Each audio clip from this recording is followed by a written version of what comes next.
Seringkali pendidikan kita ini sudah nggak ngerti dari mana, harus diperbaikinya.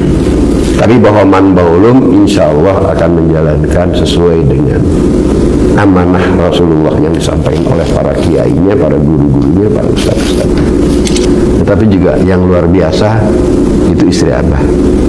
Setiap saat mesti kamu akan dapat kesempatan. Cuman kesempatan itu kadang-kadang seringkali kalian tidak siap.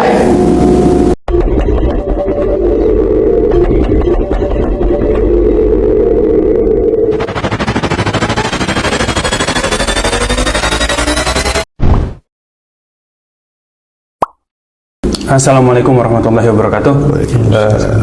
Balik lagi sama YouTube santri kita. Sekarang saya sudah sama Abah Taufik Rahman. Beliau sesepuh kita, orang tua kita. Hari ini kita akan bahas tentang latar belakang Abah Taufik Rahman dan cita-citanya. Abah sehat? Alhamdulillah. Alhamdulillah. Langsung aja Bah, mungkin pertama alasan Abah ngebangun lembaga pendidikan itu apa Bah? Alasannya banyak sekali. Tapi simpel aja. Sebenarnya bukan alasan sih ya, tapi memang ya cita-cita aja gitu. Cita-cita dari muda bahwa ingin melanjutkan perjuangan para kesepuhan orang tua kita yang diamanahi oleh Rasulullah untuk berdakwah, itu aja. Sehingga ya ini menjadi cita-cita, sehingga ya menjadi pilihan hidup gitu. Itu aja saya kira. Abah kan dulu sebenarnya punya banyak kesempatan untuk nggak ngelanjutin atau berjuang membangun Manbaul Ulum, Bah.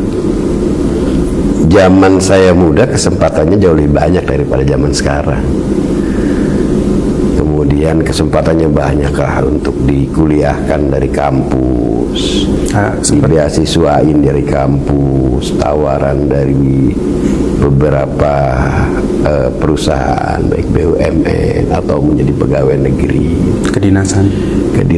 Karena apa? Karena dulu di tempat Abah kuliah itu memang jaringannya sudah luar biasa, sehingga ya banyak teman-teman, kebetulan juga Abah jadi aktivis, sehingga banyak teman-teman yang nawarin macam-macam. Tapi bismillahnya ya saya ingin menjadi pelaku pendidikan gitu aja. Abah kuliah di mana, Abah?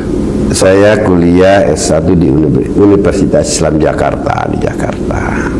Soalnya ada beberapa orang yang menanyakan gitu. Emang Abah kuliah di mana sih gitu.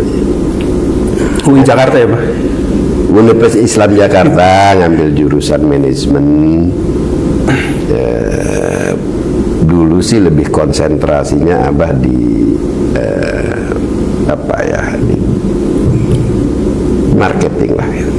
Alasan untuk enggak ngambil peluang-peluang dari kedinasan, BUMN, bahkan ya sempat disiapkan untuk jadi rektor ya, Pak?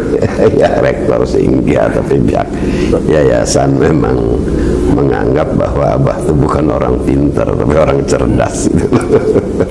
Sebenarnya nanti kita akan cerita banyak tentang jejak-jejak Abah waktu kuliah. Abah sempat menginisiasi membangun masjid di kampus dan sebagainya. Tapi nggak di episode ini, Bah.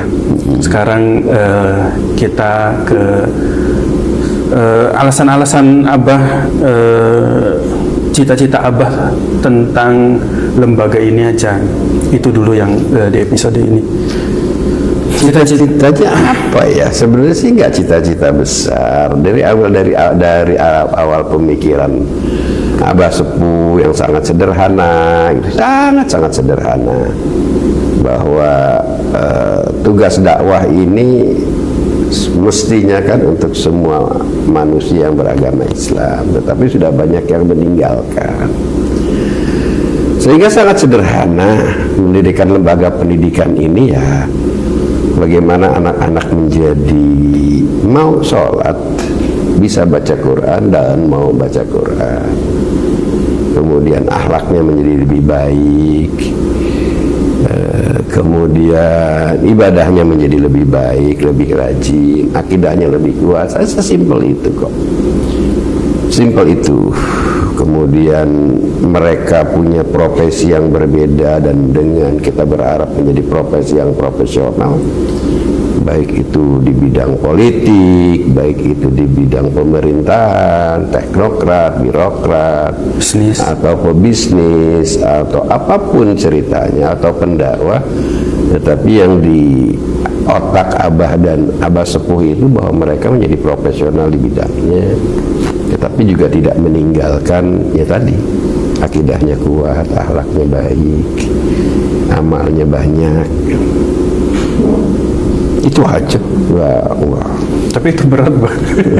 Itu besar sih. Ya memang cita-cita itu berat dan sangat berat. Tetapi kalau yang berat itu kalau kita tidak dimulai, atau bahkan tidak ada yang fokus di situ, ya mungkin berantakan masyarakat kita ini gitu. Sehingga abah ya sudahlah, ngambil satu job, fokus di situ, istiqomah di situ, dengan berbagai macam kesulitannya, dengan berbagai macam rintangannya, dengan berbagai macam godaannya gitu. Sederhana, sangat sederhana. Walaupun kalau dikembalikan berat, ya sangat berat lah. Dan itu bukan abah saja, abah punya banyak punya banyak orang-orang di samping abah yang banyak membantu abah. Kalau sekarang mungkin saya pengen ke kanan dulu, ini ada sebenarnya dia ada co-host, lupa dikenalin tadi. Ada siapa ini? Saya dengan Muhammad Mufti Ramadan. Kalau sekarang saya pengen ke Mufti. Kalau tadi itu cita-cita abah, realita hari ini gimana Mufti untuk dakwahnya abah? Di kalangan anak muda emang masih relevan untuk dakwah? Realitanya gimana di anak muda Mufti? Ya, untuk realita saat ini, perkembangan zaman saat ini itu, realita di lapangannya anak muda itu ya sangat, bagi Mufti sendiri, bagi saya sendiri itu sangat relevan. Mengapa? Karena saat ini yang kontras terlihat banget itu, anak muda sudah mengalami degradasi moral itu loh. Jadi sangat amat butuh sekali sosok-sosok yang seperti abah itu untuk terus berdakwah di kalangan anak muda saat ini. Sangat amat Penting ya? penting banget. Kalau zaman abah dulu lawannya itu kristenisasi, Bang. Itu bagi pendakwah itu ya menjadi tantangan. Tapi sekarang orang sudah paham bahwa agama itu menjadi pilihan. Lawannya sekarang bukan kristenisasi, Bang. Lawannya adalah kalau abah kan kristenisasi, radikalisasi. Kalau sekarang tuh lawannya ateisme. Orang ngaku Islam tapi males sholat, orang ngaku Islam tapi mabok, tapi pacaran. Ya sih, sederhana sebenarnya. Dan itu bukan lawan. Kristenisasi, kemudian macam-macam itu bukan lawan. Tetapi itu bahwa tantangan untuk berdakwah ya di sana. Kemudian seperti tadi Mufti bilang, karena abah itu yang dibilang dakwah itu Mufti nggak harus bercuap-cuap dengan segala macam materi ceramah atau enggak. Dakwah itu sederhana. Abah sering dicontohkan ke Mufti. Di Inggris ada namanya orang yang bernama Syekh Muhammad Salah. Profesinya itu bukan pendakwah di YouTube atau di mana. Dia sebagai pemain bola di apa? Di Liverpool. Sederhana sekali dakwah itu. Yang penting tuh mau atau tidak, itu aja. hatinya sudah tertarik atau tidak. Ya, di apa namanya, sekarang pengusaha-pengusaha banyak yang berdakwah dengan akhlaknya, ya, tidak mencurangi timbangan, ya, berdagang atau berbisnis dengan jujur, berbisnis dengan mengedepankan syariah dan sebagainya. Ya, jadi arti dakwah yang ada di otak Abah yang ditransfer ke santri, ke murid itu bukan hanya sekedar dakwah. Ya boleh, itu juga boleh ya, Pak? Ya boleh. Boleh kan? Yang penting kan bahwa apapun mereka, siapapun santri di sini itu menjadi profesional. Tetapi jangan meninggalkan dakwah gitu. Jadi dakwah yang profesional, profesional yang dakwah, dibolak-baliknya begitu. Ya kemarin masih ada yang nanya, Pak, kenapa di Manbahul Ulum atau Abah ini kok sekarang lagi buat Manbahul Ulum Salaf, tapi kok modern, ada sekolahnya, ada segala macamnya. Kalau saya memperhatikan sih, Bah, emang dari dulu ya, Pak, Manbahul Ulum jadi pelopor di saat pesantren-pesantren yang lain masih mang-mang untuk bikin sekolah. Manbahul Ulum udah bikin SMK. Saat yang lain masih berkutat dengan apakah madrasah mengganggu ngaji, Manbahul Ulum sudah bikin sekolah. Ya enggak juga. Pesantren-pesantren lain juga banyak. Cuman memang mereka, ya salah satu contoh yang sangat sederhana. Sekarang kan gus-gus di Indonesia itu kan luar biasa. Mereka S2, S3, ada yang di mana? Ada yang di Amerika, ada yang di Jerman, ada yang di Itali, ya. Bahkan kalau guru-guru Abah itu dulu anak-anaknya itu di pesantren Cipasung itu, gus-gusnya itu pada kuliahnya zaman Abah sudah di Jerman, sudah di Itali. Dan Abah juga dulu pesantren salaf, tetapi Abah juga SMA. Jadi memang semua hidup ini kan terinspirasi oleh guru-guru kita gitu loh. Enggak bahwa Abah menjadi orang hebat, enggak. Semua diinspirasi oleh guru-guru kita, oleh lingkungan kita. Maka sekarang kita bentuk budaya di Manbahul Ulum ini supaya anak-anak itu mau ke depan. Dan itu siapa namanya ini? Mufti. Abah selalu menekankan kepada guru-guru Abah, ya, menekankan kepada para ustadz, para guru, satu, bahwa kalian ngajar itu tidak boleh berpikir ngajar untuk hari ini. Tapi guru dan ustadz di sini itu harus menyiapkan anak-anak 10, 2 tahun, 20 tahun yang akan datang.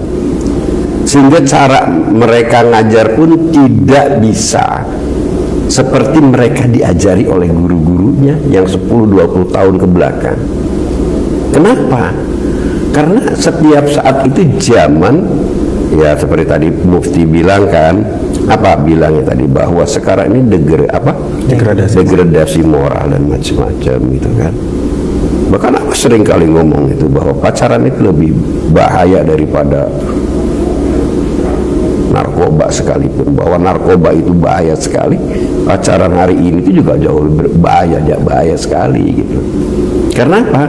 Karena perkembangan teknologi, perkembangan zaman, perkembangan budaya, perkembangan akhlak itu lebih ke depan, lebih duluan daripada perkembangan pendidikan, sistem pendidikan yang kita terapkan. Bahkan ya sekarang yang lebih payahnya lagi itu kan problem guru, problem sekolah itu sangat besar, Gus. Kenapa besarnya? Karena sekarang guru ini banyak yang ketakutan dengan sistem pendidikan, budaya pendidikan. Banyak guru yang sudah takut, termasuk di Manbahul, takut untuk mendidik anaknya. Karena apa? Takut dipolisikan, dituntut dan sebagainya. Itu menjadi trauma bagi guru. Dijewer saja, saya bilang kalau ngejewer, jewer aja dalam rangka mendidik, Dan jangan salah, Abah selalu mengamanahkan kepada guru, kepada ustadz, tidak boleh ada dendam, tidak boleh ada sakit hati, tidak boleh dengan kemarahan, tapi ngejewernya dengan baca sholawat, ngejewernya dengan keikhlasan, niat mendidik dan sebagainya dan sebagainya. Dan itu bukan hanya muridnya, termasuk orang tuanya juga harus dididik. Maka di sini tuh budayanya orang tuanya juga dikumpulkan, dikasih tahu pendidikan tuh A sampai Z. Ya, kalau dibilang degradasi moral, itu bukan hanya di antara mereka. Kemarin ada kejadian kan di mana? Di Purwakarta ya, yang anak-anak SMA itu maka mengacungkan jari tengahnya kepada gurunya, ngebully guru. Ya, coba kalau kira-kira kalau guru ngebully anak gimana? Wah, ya, kan rame. Tapi guru dibully oleh murid, itu gurunya minta maaf. Ini seringkali pendidikan kita ini sudah nggak ngerti dari mana, harus diperbaikinya. Tapi bahwa man baulum insya Allah akan menjalankan sesuai dengan amanah Rasulullah yang disampaikan oleh para kiainya, para guru-gurunya, para ustadz-ustadz, sehingga sampai kepada kita, dan kita akan sampaikan kepada murid-murid kita, kepada santri-santri kita, ini loh. Karena apa? Karena Abah diamanahi oleh guru-guru Abah. Goalnya pendidikan itu adalah keberkahan ilmunya dari Allah Subhanahu wa Ta'ala, bukan pinternya. Bahwa pinternya kita berupaya, pinternya kita harapkan, karena pinternya kita ikhtiari. Tetapi yang harus dicapai oleh murid-murid dan santri-santri SMK Man Baulum adalah seberapapun ilmunya yang didapatkan di Man Baulum ini, mendapatkan keberkahan ilmunya dari Allah Subhanahu wa Ta'ala. Salah satu cara untuk mendapatkan ilmu yang berkah itu bagaimana orang tua terhadap anaknya, dan bagaimana murid terhadap gurunya. Maka Abah selalu katakan kepada santri Abah, kepada murid Abah, bahwa kalian tidak cukup hanya hormat kepada guru, kalian tidak cukup hanya hormat kepada orang tua, tetapi kalian harus memuliakan guru kalian. Kalian harus memuliakan ayahmu, harus memuliakan ibumu. Enggak cukup hanya menghormati, tapi harus lebih daripada itu. Memuliakan pun tidak cukup. Karena apa? Tujuan utamanya belajar itu ya, yang pasti kan ibadah gitu kan, tapi yang paling bawah itu mendapatkan ilmu yang berkah. Memang beda dengan tujuan pendidikan umum barangkalinya, tapi di Man Baulum Abah bikin seperti itu. Persoalan muridnya berapa itu bagi Abah nggak jadi soal. Kalaupun sekarang di Man Baulum sudah santrinya ribuan, muridnya ribuan, ya, itu bukan jaminan dan bukan menjadi kebanggaan, tetapi itu makin banyak guru, makin banyak santri, makin banyak murid, maka makin besar tanggung jawabnya, makin berat tanggung jawabnya, makin berat mendidiknya. Jadi ya sudah, bismillah ya, kalian ya, kamu jadi santri, Ustaz, Gus, ya sudah, ayo bareng-bareng. Karena Abah juga tidak bisa sendirian, para ustadz juga tidak bisa sendirian, harus bekerja sama dengan siswanya, dengan muridnya, dengan santrinya, dengan orang tuanya, ya. Mufti, orang tua kamu sering komunikasi dengan ustadznya? Sering, ya.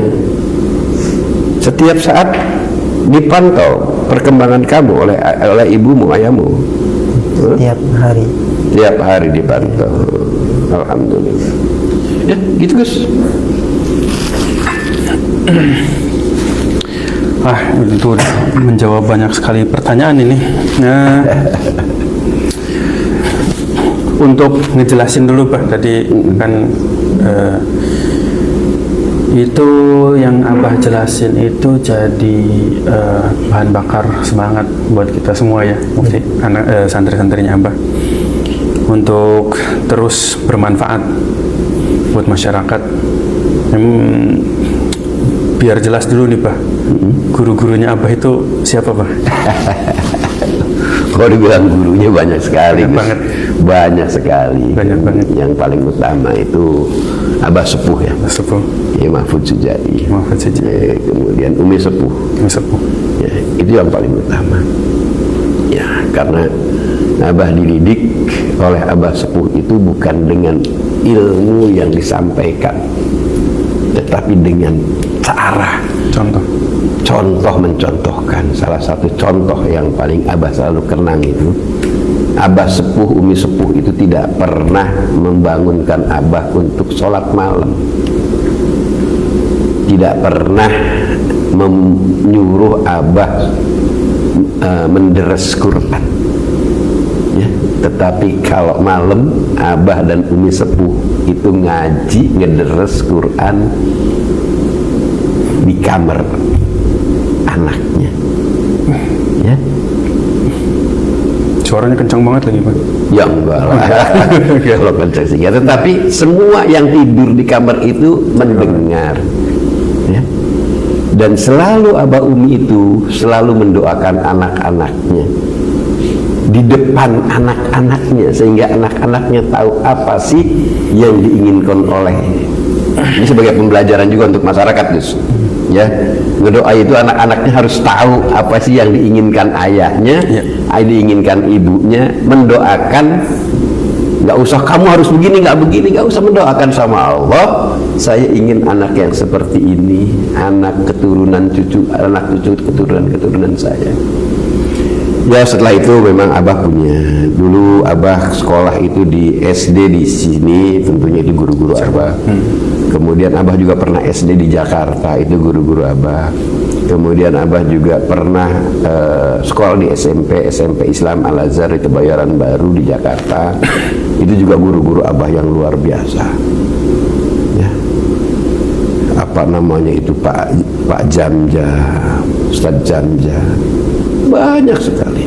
Bahkan yang paling di Al-Azhar itu yang paling berkenang di otak Abah itu, kalau pagi-pagi Buya Hamka itu pakai tongkat, pakai itek kalau kata orang. kalau bahasa orang Cirebon pakai itek ya. Itu ngetok-ketok pintu, murid-muridnya lagi di kelas ngetok-ketok pintu, assalamualaikum, dengan senyum, dengan keikhlasan, dan tidak ngomong apa-apa, hanya natap murid-muridnya. Anak SMP Al-Azhar, SD Al-Azhar, SMA Al-Azhar, menatap dan mendoakan. Abah masih terngiang, masih tergambar. Begitu juga waktu di SMA, Abah SMA di mana? Di Cipasung. SMA Islam Cipasung, mondok di Cipasung. Ada namanya ajengan Kiai Haji Ilyas Ruhiyat yang begitu tawadu, begitu wow. Sampai kalau yang muda-muda sekarang lihat foto Ki Ilyas itu, tatapannya aja nggak pernah, Abah yang saksikan tuh nggak pernah ke depan, itu selalu ke bawah.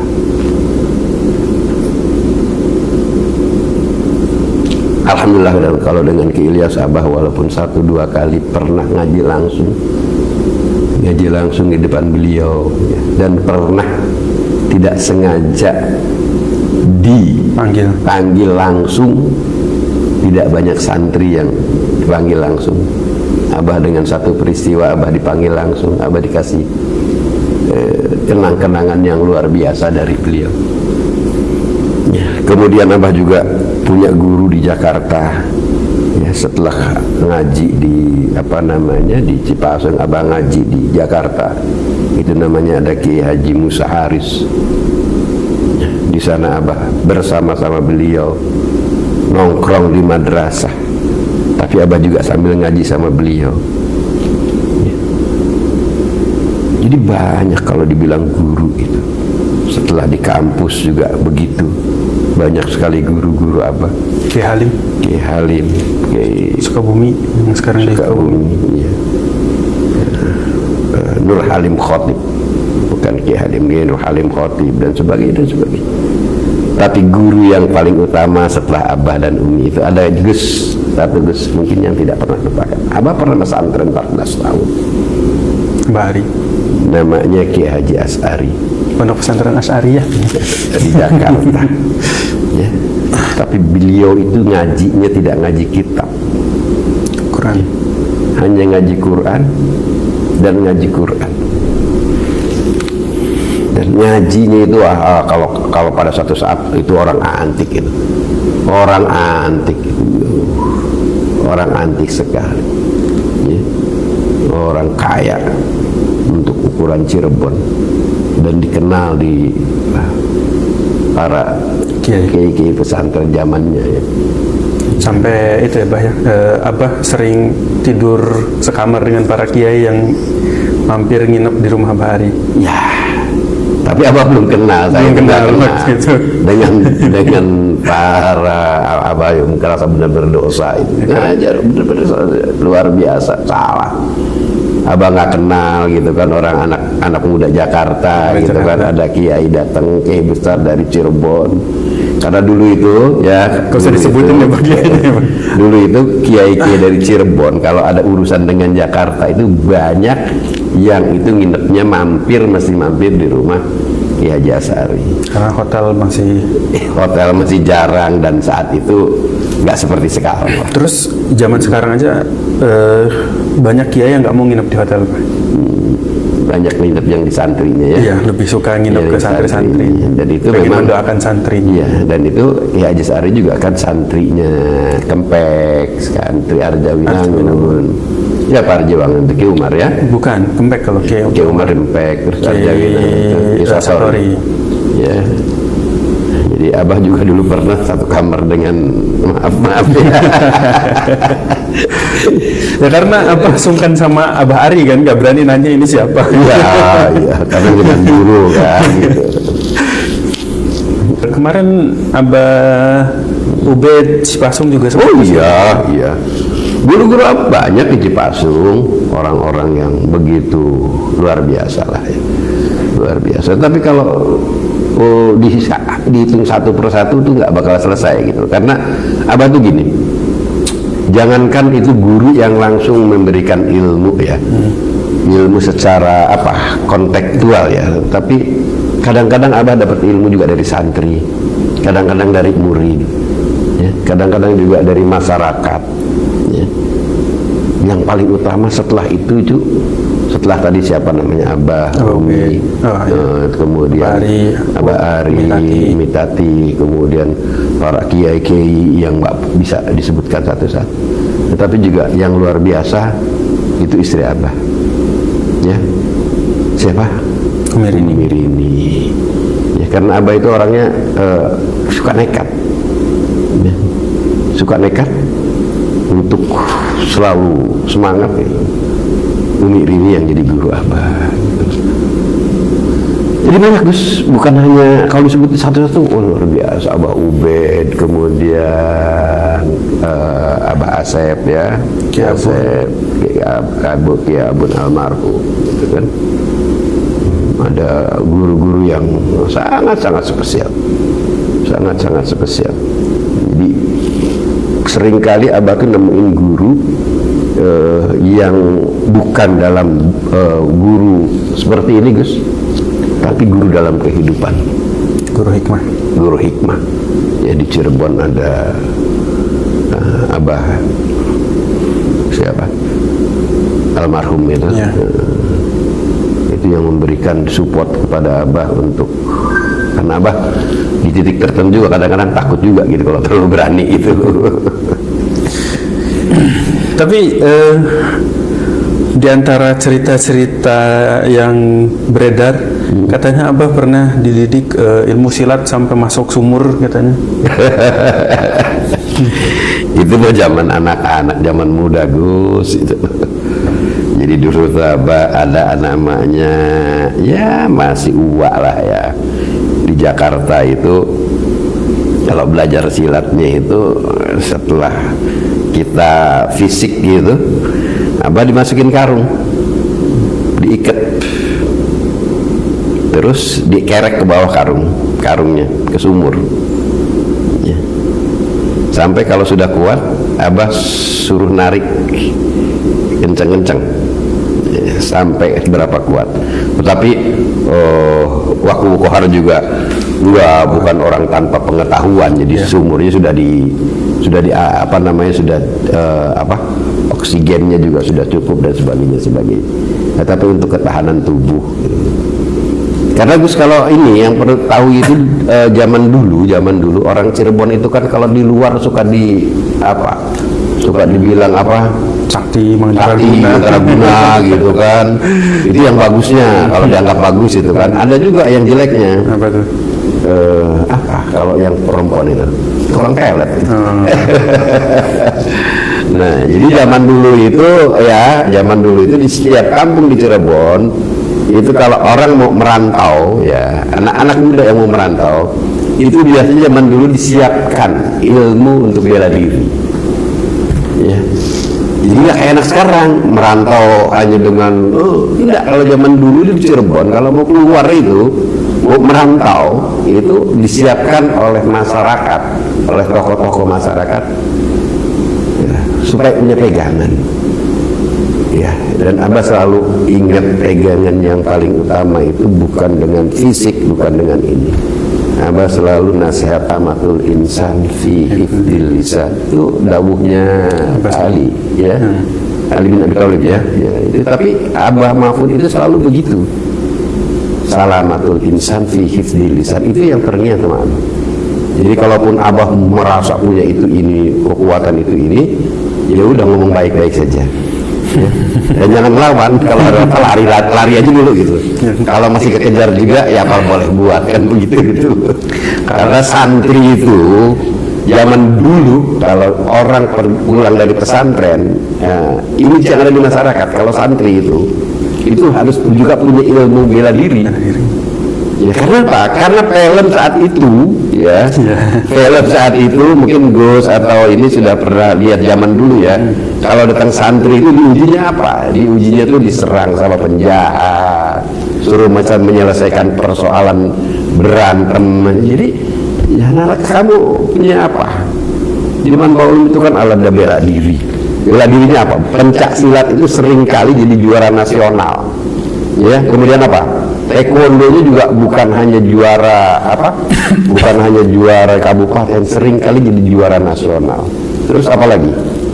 Pencak silat, taekwondo, terus apa lagi? Karate, ya, karate-nya juga. Maka selalu katakan, kalau ke santri itu Gus, ya, kamu kalau mau hebat fisiknya, kamu harus punya ilmu bela diri. Karena itu Abah belajar manajemen itu. Kenapa Abah berani untuk memutuskan? Itu karena Abah ngerasa saat itu punya perlindungan fisik ya. Tapi kalau kita tidak punya bela diri ya, itu seringkali kita untuk memutuskan sesuatu itu jadi takut ya. Jadi kalau dibilang ada di pesantren ada bela diri macam-macam, memang itu salah satu syarat kok. Kalau zaman dulu mungkin bukan itu ya, karena zaman dulu itu bela diri itu wajib di pesantren. Untuk apa? Karena zaman itu kan zaman penjajahan ya. Zaman apalagi setelah penjajahan itu kan ada zaman gerombolan dan sebagainya. Kalau sekarang Abah bukan untuk itu, untuk kalian menjadi orang, untuk memutuskan sesuatu. Kalau kalian jadi politikus, kalian jadi apa, itu punya keberanian. Karena apa? Ngerasa saya punya perlindungan diri minimal. Nggak takut ya, takut juga sih kalau disiram air keras. Itu problem beda lagi. Tapi jangan salah loh Gus ya. Kalau mau ilmunya ada juga yang anti air keras Gus. anti air es batu, air keras. Rencana Abah untuk Manbul Ulum ke depan apa aja Pak? Masih banyak rencananya itu ya. Karena Gus gini Gus, Abah itu orang yang pada suatu saat ada yang bertanya, Abah nih sok-sokan punya modal apa sih? Ya, punya modal apa sih? untuk kalau ngomong kadang-kadang abah pengen A sampai Z gitu kan ya. Kalau hari ini bulan ini abah bisa menyelesaikan 3 tahun yang lalu abah bisa menyelesaikan masjid dengan kapasitas sekitar 1.500 itu ya. Dan berarti masjid di Manbaulum 1, 2, 3, 4 itu masjidnya ada 4 ya. Kamu tahu abah bikin masjid ya, itu mungkin abah pengennya sih bukan 3 tahun yang lalu, mungkin sudah 6-7 tahun yang lalu. Abah omongin aja supaya orang pada mendoakan. Karena apa? Abah itu anti minta duit. Abah anti minta duit untuk bikin masjid. Abah anti minta duit untuk bikin sekolahan. Dan abah juga anti minta duit untuk bikin asrama dan sebagainya dan sebagainya. Tapi kalau ada orang mau nitip, ya abah terima. Tapi kalau minta, abah enggak. Terakhir, kemarin abah bikin gor ya. Kamu sebagai santri diminta nggak? Enggak sama sekali. Waktu bikin masjid, orang tua kamu dititipin proposal nggak? Iya. Terus insya Allah setelah lembaga-lembaga ini selesai, setelah kemarin itu apa namanya, gor ya, insya Allah nggak lama lagi abah bikin kolam renang.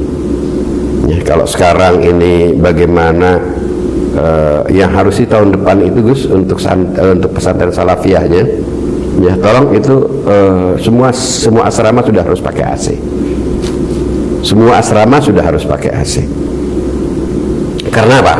Karena abah itu selalu gini, bahwa pendidikan itu yang pertama itu bagaimana anak-anak dan orang tua menitipkan di kita itu mendekati daripada cita-cita mereka, keinginan mereka. Yang pertama. Yang kedua, bagaimana mereka bangga terhadap lembaga yang ada di sini. Dan yang ketiga, ya itu yang tidak boleh lupakan, bagaimana mereka bisa nyaman di lingkungan pondok atau di lingkungan sekolah ini. Jadi masih banyak Gus, ya. Kalau sekarang SMA insya Allah dibikin sedemikian rupa sehingga SMA-nya itu masih bisa masuk sebanyak-banyaknya ke perguruan tinggi negeri atau perguruan tinggi di luar negeri. Atau kalau mereka juga tidak mau, ya mereka harus mau bekerja di luar negeri, ya. Tapi di luar negerinya abah selalu berpikir tidak ke negara untuk TKI. Ya, kemarin dengan Gus kita sudah mulai kontrak ya dengan Jerman, apa namanya Eurojob, dengan Euro, ya, job Euro, kemudian job mana lagi kemarin tuh? Turki, Jerman, ya, Australia, Jepang, ya. Di bawahnya itu sih ya kasihan lah, masa santri abah harus apa namanya terlalu capek gitu kan, tapi duitnya nggak seberapa. Kenapa? Abah itu sederhana loh. Kenapa anak-anak santri-santri di apa namanya suruh sekolah keluar, suruh kerja di luar? Karena kalau misalkan mufti ini ya besok sekolah di Australia, ya, atau besok mufti kuliah atau sambil kerja di Australia, berarti di Australia itu nambah 1 orang yang bersujud di mukanya Allah, di muka buminya Allah. Begitu juga di negara-negara lain, ya. Dan perkembangan Islam itu dari zaman pertama dulu sampai sekarang, ya, terutama yang sekarang itu para imigran. Bahkan seringkali ada imigran gelap yang mengembangkan, kan, di Perancis, di mana. Ya. Saja barangkali Gus. Masih banyak Gus. Tapi itu yang baru yang kerja Pak. Yang ke Mesir, yang ke Maroko itu udah 100% keterima. Dari SMA kita? Oh enggak, dari pondok kita. Dari Manbul Ulum secara keseluruhan. Dari karena kita punya Ustadz Fajar Siddiq itu kemarin alumni Mesir, itu legen banget ngurusin anak-anak yang mau ke Mesir. Kemarin juga Ustadz Irfan Afandi. Ustadz, siapa santri yang mau ke Maroko pasti diterima. asal persiapan iidatnya siap aja. Itu juga siap. Kemarin Ustadz Lubi ngasih informasi ke Mekah ya, Arab Saudi. Saudi Arabia, bukan Mekah, Bukan. Madinah kali. Qasim. Iya. Universitas-universitas selain Mekah, Madinah seperti Qasim University, sebenarnya kita udah siap. Cuman kalau untuk Salafiyah Manbul Ulum sendiri karena santrinya masih baru, jadi ya sekarang aja yang persiapan ke universitas itu ada 8 lagi bes hari ini mau ke mau UTBK dan UIN gitu. Jadi memang peluangnya banyak, santrinya masih baru sedikit kalau di Salafiyah Manbul Ulum. Tapi kalau di secara keseluruhan Ustadz Fajar Siddiq, Ustadz Irfan Afandi itu udah siap untuk memasukkan mereka. Belum santrinya aja belum ada. Ya, kalau Abah kan bukan hanya berpikir salafiyah kan. Iya. Di seberang sana juga ada pondok pesantren modern, di sana juga ada tahfidz Quran, ayah yang pegang kan. Kalau MI2 Abah nggak ikut bantu ya, Pak? Membangun fisik tidak. Doa. Ya, bukan hanya doa, tapi memang ini kan lebih cenderung kalau sekolah itu kan sebenarnya bukan soal fisiknya saja, tapi soal strategi. Karena Abah lebih banyak main di sana gitu. Strategi gaweana memulai, bagaimana strategi mengembangkan, bagaimana strategi bertahan di atas. Kemudian ada orang yang tidak terbah berpikir kalau sudah di atas itu bagaimana strateginya bermetamorfosa menjadi muda lagi. Itu kan itu domainnya biasanya mereka pada itunya ke Abah gitu kan. Abah itu ahli strategi.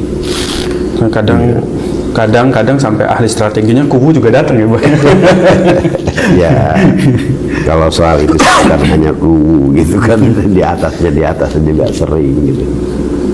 Karena bukan pakai ilmu ilmu jampe-jampe gitu kan. Ilmu strategi. Bagaimana strategi memenangkan itu dulu Abah pernah beberapa pelatihan gitu, di Jakarta gitu. Ya banyak lah gitu. Karena dulu di Jakarta Abah di kampus itu bukan sekedar mahasiswa, tapi Abah itu sebagai aktivis mahasiswa. Abah pernah jadi ketua SNAP. Ya kalau ketua SNAP sekarang apa, Gus? Ketua BEM kali ya. Kemudian juga Abah juga pernah jadi aktivis di HMI, Himpunan Mahasiswa Islamnya. Dan di sana diajari strategi dan sebagainya. Dan diajarinya itu bukan pelajaran yang paling berharga itu sebenarnya selain kita tahu ilmunya, Gus. Ya, orang itu kan kadang-kadang hanya tahu ilmunya, tetapi ilmunya itu tidak pernah diaplikasikan. Dekatif. Nah, Abah ini setelah baca apapun diaplikasikan. Gus, itu tadi yang kalau pertanyaan guru-guru itu ada guru-guru yang antik. Terus ini kembali sedikit ya. Abah tuh pernah punya santri. Ya, di Jakarta itu Abah punya santri. Ya, kemudian pada satu saat dia nekat. Ya, selesai jadi santri masih muda sekali lah. Dia nekat ke ke Medan. Dia berhasil di Medan. Pada satu saat Abah ada silaturahmi ke sana. Dan itu menjadi luar biasa. Dan itu menjadi guru apa? Guru kehidupan. Loh, kok antum yang hanya sekolah SD gitu kan, sekolah madrasah, tapi gimana bisa jadi tokoh masyarakat Di Medan. di Medan? Selain tokoh masyarakat juga secara apa? Secara ekonomi. Ya, sekarang anaknya 2 dokter. Dibangun pesantren, mau dikatakan sendirian. Jadi guru itu bukan hanya sekedar yang ngajar di depan murid, di depan kelas, itu enggak. Tapi selalu kan dijadikan guru-guru kehidupan. Makanya tadi sampai harus spesifik Abah beneran pernah diceburin ke sumur gitu. Karena ini jadi penting buat santri-santri bahwa mencari ilmu itu nggak hanya selesai pada ruang kelas gitu. Kalau saya sering bilang kan belajar mengajar di kelas itu kelas 1, maksudnya tingkatan paling rendah. Tapi juga bahwa untuk menjadi orang yang hebat itu seperti apa? Masuk ke dunia organisasi, masuk ke manapun itu, untuk terus berproses.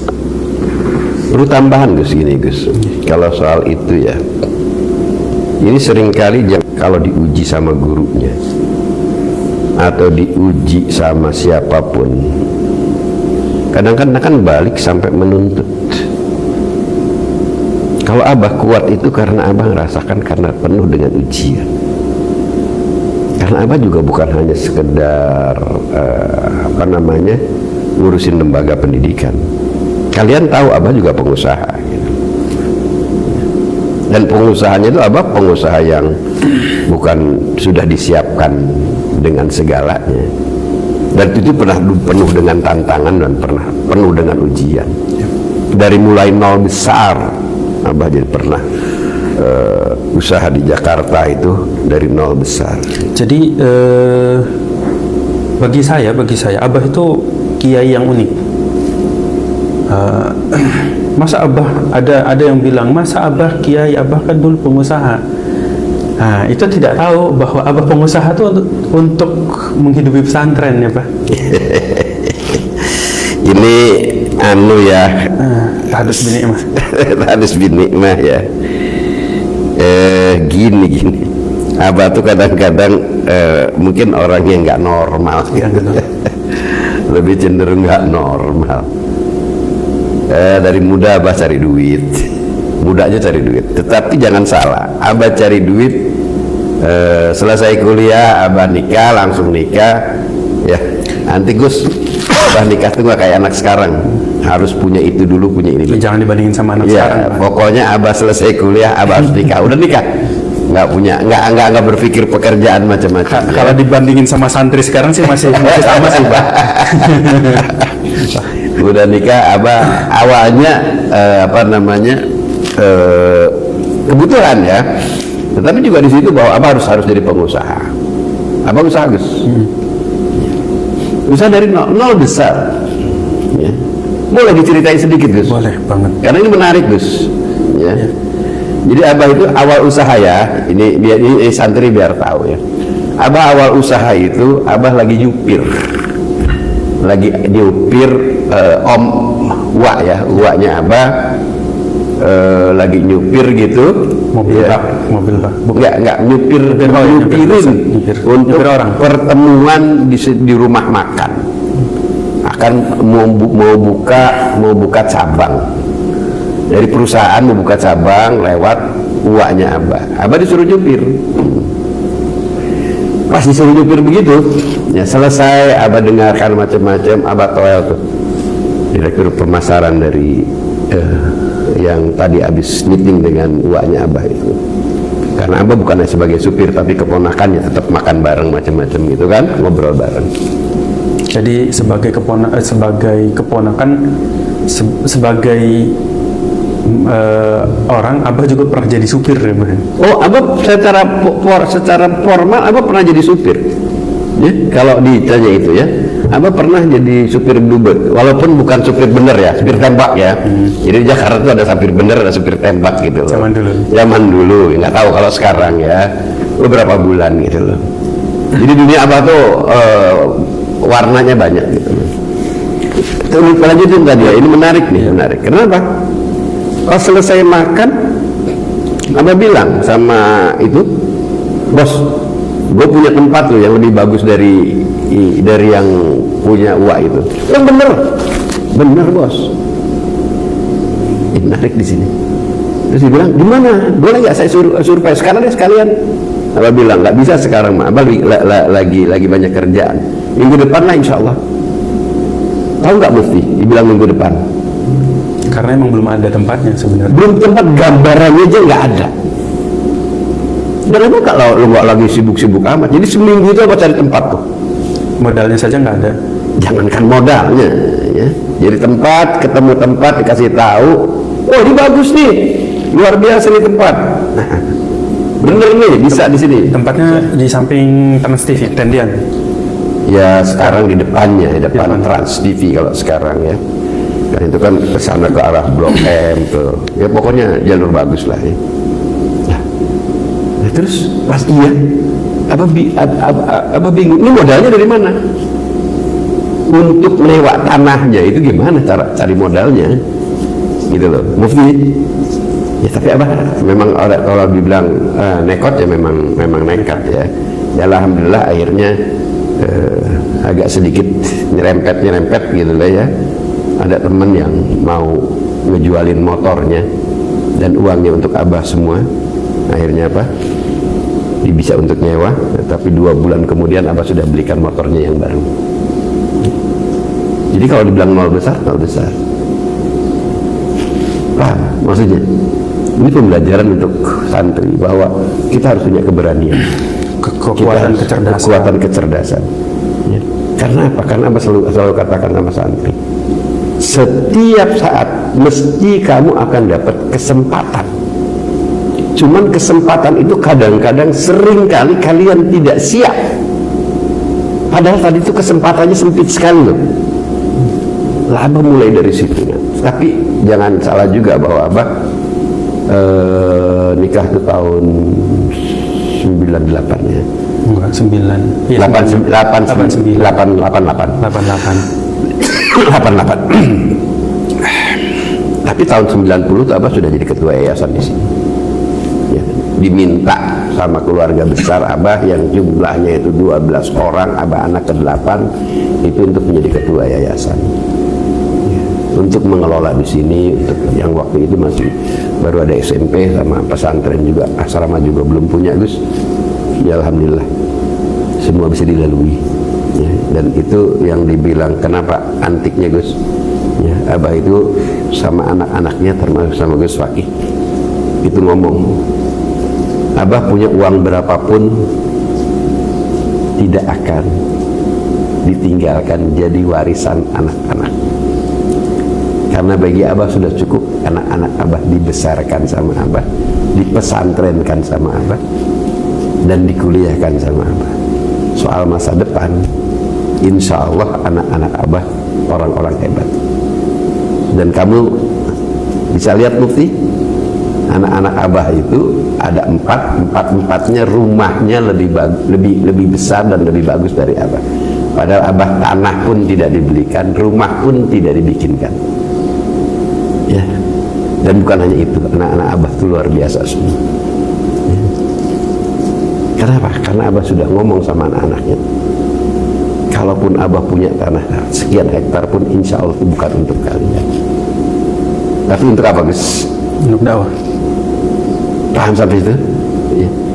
Karena anak-anak sudah luar biasa anak-anak. Ngapain dikasih tanah lagi? Mereka juga sudah pada bisa beli tanah juga kan? Ya. Itu yang dibilang antik itu begitu ya.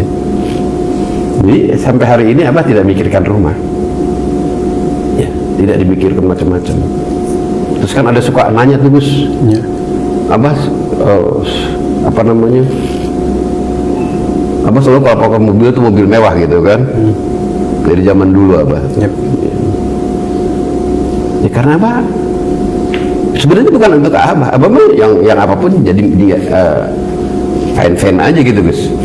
Cuman Abah ingin ya di depan mata santri, di depan mata murid, kalaupun kita benar-benar terjun di dunia dakwah, insya Allah kita juga bisa lebih daripada masyarakat secara umum. Ya maka lambangnya kalau di masyarakat itu kan mobil yang representatif ya Gus ya. Nggak cukup PCX ya, Bang? Oh ya. Jadi itu Abah sangat unik karena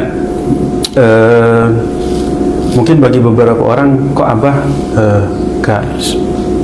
nggak banyak ngajar santri, ya memang Abah tidak punya banyak waktu untuk ngajar santri. Baru sekarang aja baru bisa banyak membersamai santri. Dulu Abah harus turun jadi pengusaha. Jadi gini, Abah tuh berpikirnya sederhana loh. Kalau kita punya cita-cita besar, itu jangan jadi penghayal. Dimulai dari kita sendiri, dari yang paling kecil sekalipun. Seringkali kan orang hanya pengen ini gitu. Kalau Abah enggak, mulai dari diri sendiri dan yang paling kecil sekalipun, insya Allah akan dengan istiqomah, dengan niat baik, dengan ikhlas, insya Allah. Ya Abah juga sekarang pun tidak menganggap besar lah ya, tapi ini adalah sebagai pembelajaran untuk para santri gitu loh. Terus ada lagi satu lagi Gus, bahwa santri-santri sekarang ini kan yang perlu dirubah itu cara berpikirnya ya. Mindsetnya. Kenapa? Terutama anak-anak yang anak-anak sekolah itu loh, bahwa mereka itu selalu berpikir, aku selesai sekolah pengen melanjutkan kuliah. Sebagian dari STM ya, kalau zaman dulu Abah mendirikan tuh STM, kemudian SMEA, zaman dulu Abah mendirikan SMEA, STM. Itu aku selesai sekolah, aku pengen kerja. Boleh kerja ya. Tetapi Abah selalu katakan kepada mereka, lu jangan lama-lama lo kerjanya, tapi kamu harus jadi pengusaha. Minimal tuh kamu harus punya pekerja. Itu cara berpikir itu yang harus dibangun bersama-sama. Wow, itu dengan segala dengan segala lama itu kalau ceramah itu gitu kan. Ya, dengan segala turunan-turunannya, bagaimana menjadi pengusaha yang sukses, bagaimanapun jadi pengusaha tangguh. Tapi kembali tadi bahwa orang makin banyak diuji, makin berat ujiannya, maka dia akan makin kuat. Tapi kalau ada anak yang baru diuji sedikit saja, kesenggol sedikit saja, sudah melapor sana melapor sini, ini takutnya itu nanti tidak kuat kehidupannya. Karena yang Abah khawatirin begini ya, santri ini, yang Abah khawatirin begini, bahwa persaingan zaman Abah dulu waktu muda, baik itu persaingan hidup, persaingan kerja, macam-macam, itu jauh akan lebih berat persaingan kalian ke depan. Jadi mestinya ujian anak-anak sekarang itu jauh lebih berat, termasuk ujian di sekolah sekalipun. Kan bingung Abah, merasa sudah pengen jadi penggiat pendidikan, tapi ada anak yang nggak bisa baca juga harus naik. Anak yang yang sering bolos nggak boleh nggak boleh diberikan sanksi. Anak yang yang bandel ya Gus. Ya kalau anaknya ribuan kan masih ada yang begitu Gus ya. Yang suka kabur masih ada, loncat pagar kan masih ada. Tapi guru kembali lagi guru sudah pada ketakutan untuk mendidik itu. Karena apa? Dengan sistem. Kita bukan menyalahkan enggak. Artinya permasalahan di lembaga pendidikan itu pasti ada setiap hari. Tapi di lembaga pendidikan khususnya yang saya pegang itu SMA, SMP dan pesantren itu adaptif sebenarnya. Contoh santri di pondok pesantren boleh bawa HP, tapi HP-nya terkoneksi, terlacak, bahkan kita atur algoritmanya, kita atur bagaimana informasi yang akan masuk ke HP itu dan sebagainya, itu bisa. Lalu juga anak-anak SMA itu hampir 90% yang ngikuti pembelajaran dengan baik. Itu ada yang tingkat bolos di SMA tuh berapa sih? Di persentasinya ya? Enggak rendah banget yang bolos kan? Iya. Ada hukuman nggak? Hukumannya apa kalau di SMA? baca buku, nulis buku, nulis literasi. buku literasi. Itu pun ngeluh nggak? Enggak ngeluh kan? Iya. Dengan sukacita. Artinya sistem kita itu mengikuti standar pendidikan, bukan hanya standar pendidikan pemerintah, tapi standar pendidikan nasional. Kembali. Bukan hanya standar pendidikan nasional, tapi juga standar pendidikan umum. Jadi saya dan bagian kurikulumnya itu pegiat filsafat pendidikan sebenarnya. Jadi anak-anak kita ajak untuk baca buku. Pun baca buku itu nggak hanya suruh baca buku gitu, karena kita tahu ya baca buku saja itu kalau zaman dulu kayak orang kutu buku. Jadi gini guys, bahwa konsep-konsep pendidikan itu kita terapkan di sini ya. Kita terapkan di sini. Alhamdulillah Abah sudah melihat sudah berjalan dengan baik itu pesantren salafiyah, pesantren modernnya sudah baik semua. Secara keseluruhan secara umum sudah baik. Bahwa ada kekurangan pasti di sana sini ada kekurangan pasti. Cuman yang jadi problem ini begini, ya seringkali ya kita baik, ya, dan baik itu sebenarnya diperlukan oleh masyarakat. Lembaga pendidikan yang baik itu banyak orang yang nyari.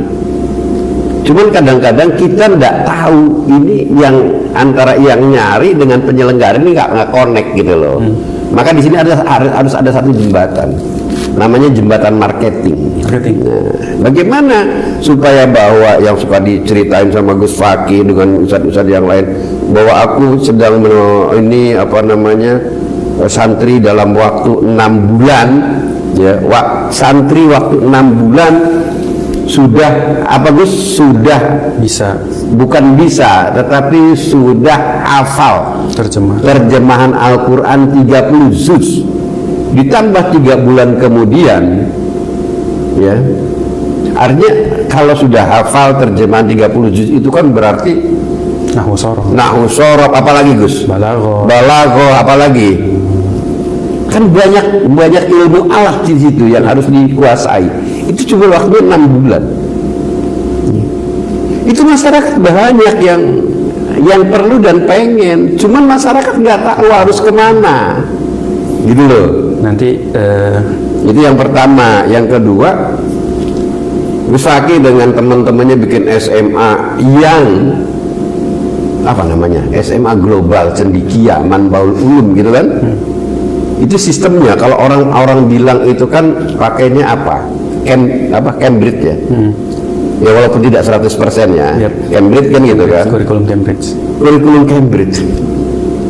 Orang banyak kok yang pengen ya.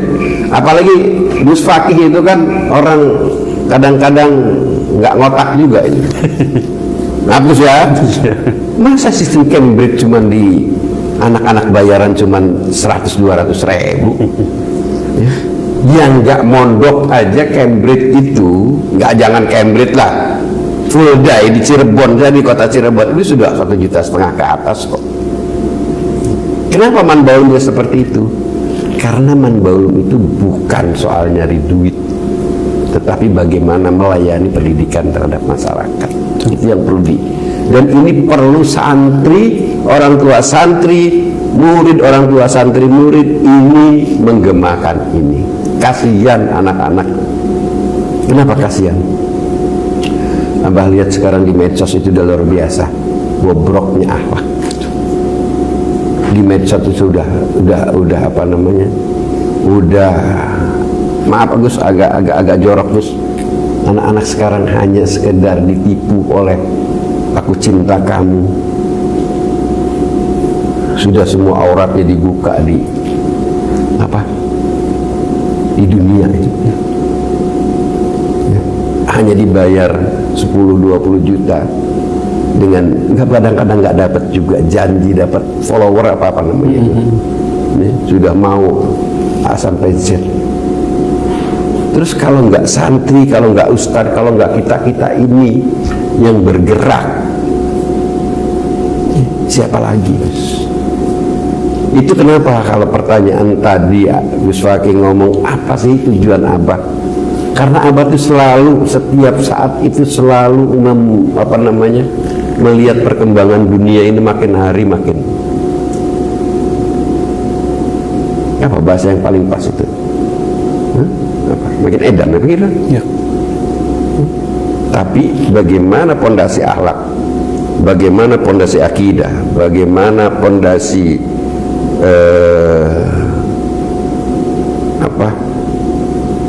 ibadahnya, itu orang tua di rumah kadang-kadang juga apa adanya, ya, di sekolah juga apa adanya, sehingga hasilnya pun apa adanya. Nah, kita menyelenggarakan pendidikan. Abah membuat lembaga pendidikan bukan hanya di Cirebon saja. Banyak Abah di Indramayu Abah ada, kemudian di Kuningan juga ada. Ya. Tentunya bekerja sama dengan teman-teman yang lain. Itu utamanya itu, Gus. Nggak ada konotasi dengan berapa sih gue digaji, gue dapat berapa sih. Abah nggak ada kesana. Bahkan kalau mikir-mikir yang dibilang Abah ini orang nggak, kadang-kadang kata teman-teman yang tahu lu mah orang nggak waras gitu. Karena bagi orang kan udah segini sudah cukup dengan fasilitas sekolah SMA dengan full AC, TV, guru-gurunya minimal harus lulusan universitas terbaik, kurikulumnya harus setiap hari baca buku, ustadznya harus 12 tahun Lirboyo. Fasilitas ada GOR, ada. Untuk secara lembaga pendidikan kan udah cukup. Tapi inilah Abah, inilah saya, inilah Manbolulum tidak pernah berpikir cukup untuk santri-santrinya. Tidak pernah. Jadi Gus bukan hanya SMA, Gus termasuk SMK. SMK itu kan SMA, SMK. Di sini ada SMK, ada SMK Manbolulum, ada SMK Pondok Pesantren Manbolulum. Ada aliyah kalau di bawah Abah. Aliyah. Kalau saya cuma bisa ngomong yang saya bawain, Pak. Ya, tapi gini, maksud kan apa nih begini? kamar orang lain. Maksud apa nih begini? Bahwa apa bilang? Kenapa SMK itu ya yang harus di ini orang yang nggak apa nih? Bagaimana bahwa SMK itu banyak kerjasama dengan industri. Tapi SMK kalau ini kan sebenarnya kalau saya pahami SMK itu SMK Manbolulum itu untuk di Cirebon kalau bahasa anak mudanya udah rata kanan. Apa itu rata kanan tuh udah full spek, full spesifikasi. Kalau mobil tuh full spek gitu ya, varian tertinggi. Lab sudah ada, lab bukan sudah ada, paling full, sudah lengkap. Bahkan sekolah-sekolah tetangga kadang ikut ujian di sini gitu kan. Yeah. Cuman kalau saya jarang ngomongin karena ya nanti ada tempatnya. Bahkan gini Gus, yang paling tuh Gus, SMK itu yang agak beda dengan yang lain. Apa namanya BKK apa yang kerja apa? Ya bursa kerja. Bursa kerja. Itu sudah banyak dengan itu luar biasa karena hampir setiap pekan itu ada lowongan kerja lewat BKK kita. Masuk. Dan bahkan ujiannya pun bukan di Cikarang, bukan di mana Tangerang ya, tapi ujiannya pun di sekolah kita. Yep. Apa Indomaret, apa Alfamart, apa Yamaha, macam-macam itu ujiannya pun di sekolah kita. Untuk kelas SMK. Untuk kelas SMK. Jadi kalau ITB kan perusahaan untuk jadi manajer. Kalau untuk kelas SMK ya udah setara ITB. ITB kan beda kelas. Datangnya ke sekolah. Ya maksudnya kelas ITB aja bahkan Gus, SMK di sini hampir 50% mereka belum lulus. Belum lulus, ya itu sudah diminta, sudah tekan kontrak bahwa kamu kerja di tempat saya. Ya kalau jadi itu sudah kita bikin sedemikian rupa lah nanti ada ininya sendiri bah. Kita ngomongin tentang SMK, kita ngomongin tentang aliyah, kita ngomongin tentang MU2 dan sebagainya, itu nanti ada ininya sendiri. Cuman kalau ini maksudnya apa gini Gus, bahwa semua fasilitas yang tadi Gus Fakih sebutkan bahwa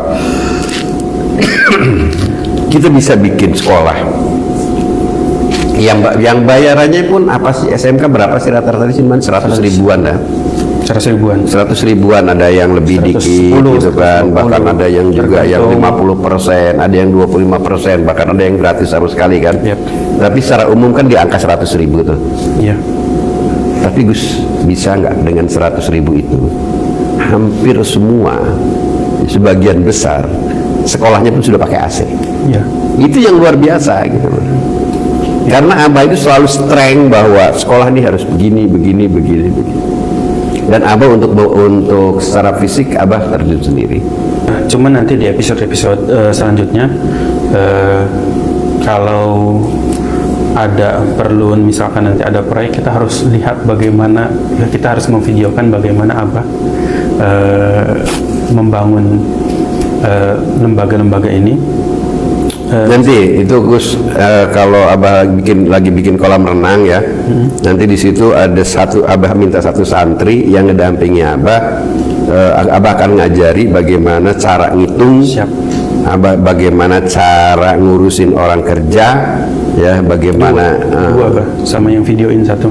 Itu videoin itu mah beda lagi lah. Pokoknya Abah minta didampingi oleh, sehingga nanti santri itu ke depan paling tidak punya pengalaman. Ya, bahwa dan bisa ngitung. Ini kadang-kadang hitungan anak-anak sekarang ini, aduh kalau lihat di medsos itu payah bener itu. Ya, masa kali-kalian aja nggak paham. Ya. Kemarin itu Abah lihat di medsos itu, apa itu karena settingan apa gimana itu? 6 kali 1 nggak tahu. Tapi nanti Abah lihat medsos kita ya, Bah. Santrinya Abah pintar banget matematikanya. Ya karena Abahnya juga memang bahwa kita tutup dengan statement kayak gini, Bah. Bahwa di setiap lembaga pendidikan sekelas UI dan UGM pun saya rasa setiap hari akan ada masalah karena berkaitan dengan manusia. Dan saya pinjam kutipan kakak saya, Ibu Nisa, kalau ada santri yang tidak baik, coba lihat latar belakangnya. Kita sudah mengusahakan yang terbaik, bahwa niat kita untuk dakwah, niat kita bukan untuk komersialisasi pendidikan, niat kita bukan untuk industrialisasi pendidikan, tapi lagi-lagi untuk dakwah, untuk menambah ilmu dan mengenalkan manusia kepada Allah Subhanahu wa Ta'ala. Maka tadi sudah sedikit di-spill bahwa lembaga Manbaul Ulum itu sudah sangat baik. Pesantren modern sudah lumayan banyak mengirimkan santri ke luar negeri. SMA dengan lembaga yang baru tapi sudah bisa kuat secara keilmuan.